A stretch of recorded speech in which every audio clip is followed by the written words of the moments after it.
সত্যি কি আমাদের দেশে কাজের অভাব নাকি স্কিলসের অভাব? হ্যালো এভরিওয়ান, আমার নাম সুনন্দা দে।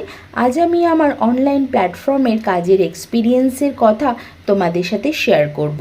দেখো, আমাদের দেশে তো কাজ প্রচুর আছে, কিন্তু সেই কাজগুলোকে পেতে হলে যে স্কিলসের দরকার সেই স্কিলসগুলোই বেশিরভাগ মানুষের কাছে থাকে না।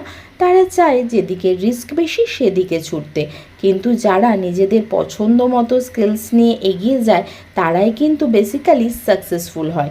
সেই স্কিলসটাকে আমি পছন্দ করি, সেই কাজটাকে আমি ভালোবাসি। তুমি যে কাজটা করতে ভালোবাসবে সেই কাজটা তুমি করলে সেটা তুমি নিজে থেকে করবে, কেউ তোমাকে জোর করবে না। সবাই যেদিকে যাচ্ছে তোমাকেও সে পথে যেতে হবে তার তো কোনো মানে নেই। তোমার যেটা পছন্দ তুমি সেটা করবে, দেখবে অন্যের থেকে তোমার সাকসেস অনেক আগে আসবে। এ বিষয়ে তুমি যদি আমার ওপিনিয়ন চাও তাহলে এই রিলসটা আমার ইনবক্সে শেয়ার করে দাও।